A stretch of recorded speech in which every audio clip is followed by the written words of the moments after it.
কথা বোঝেন নাই। অনেকে বলেন যে ভাই আমি তো নিজেও করছি অনেকগুলা, তাও তো হয় না।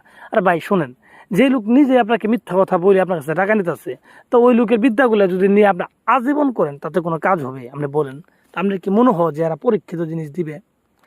আমরা পরীক্ষিত জিনিস দেই কেন জানেন? মানুষের কিন্তু এখন কবিরাজের প্রতি বিশ্বাস উঠে গেছে ভাই। এই বিশ্বাসটা ফিরিয়ে আনার জন্য এই পরীক্ষিত তাবিজগুলো দিতেছি, যে আপনি যদি এটা করেন, 10টা লোকে যদি করেন, 10 জনের জন্য কাজ হয়, তাহলে 10 জনে আর 50 জনের জানাবেন যে এই বিদ্যাগুলো কাজ হয়। এই হচ্ছে মূল বিষয়। তো যাই হোক, আমি কথা বাড়াবো না। তাহলে কিভাবে করবেন আমি সম্পূর্ণ নিয়ম বলে দিচ্ছি। যেহেতু এটা কুফুরি কাজ, আপনি এটা করবেন মঙ্গলবারের দিন করতে হবে। এটা সেতারা হচ্ছে মঙ্গলবারের দিন। মঙ্গলবার দিন ঠিক দুপুরবেলা নিজের ঘরে বসে লেখা লাগবে। মঙ্গলবার দিন ঠিক দুপুরবেলা, হ্যাঁ, নাপাক শরীরে তাবিজটা লিখবেন।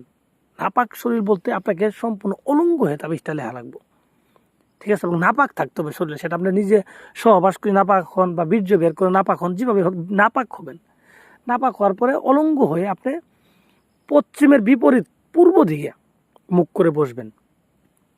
মুখ করে বসার পরে যার জন্য করবেন তার কথা মনে মনে খেয়াল করবেন, তার ছবিটা চোখের মধ্যে আনবেন, ঠিক আছে? আপনাকে সামলে মোমবাতি আগরবাতি এগুলো ধরিয়ে নিতে হবে, হ্যাঁ। এবং চতুর্থ সাইডে আপনি আতর দিয়ে দেবেন, ঠিক আছে? দেওয়ার পরে আপনি এই তাবিজটা লেখা শুরু করবেন। তো তাবিজটা এখন কীভাবে লিখবেন? তাবিজটা লিখবেন আপনার একটা বট গাছের পাতার উপরে। বট গাছের পাতার উপরে, ঠিক আছে? আপনি লিখবেন। কিভাবে লিখবেন? শাহাদাত আঙ্গুল দ্বারা এক প্রকার কালি দিয়ে। এই কালিটা কীভাবে বানাবেন? এই কালিটা হচ্ছে গুরুত্বপূর্ণ।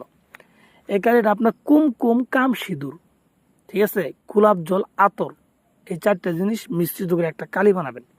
কালি বানায় আপনার ডান হাতের শাহাদাত আঙ্গুল দিয়ে বট পাতার উপরে, ঠিক আছে, বট বৃক্ষের পাতার উপরে, পাতা উপরে 3টা পাতার উপরে আপনি 3টা তাবিজ লিখবেন এইভাবে। তো লিখার পরে আপনি তাবিজের নিচে নাম লিখে দিবেন। তো যার জন্য করবেন তার নামটা আগে লিখবেন, তার বাবার নাম লিখবেন, তারপর আপনার নাম, আপনার মায়ের নাম। তো এগুলো নামগুলো সুন্দরভাবে লিখে দিবেন। লিখে দেওয়ার পর 3টা তাবিজে লিখিয়ে দিবেন। লিখে দেওয়ার পর আপনার কাজ কমপ্লিট। আপনি কাপড় পরে নেবেন। কাপড় পরে নিয়ে আপনি একটা মোমবাতি জ্বালায়ে এই মোমের আলোতে আপনি একটা আলোতে একটা ওই পুরাবেন, একটা পাতা পুরাবেন।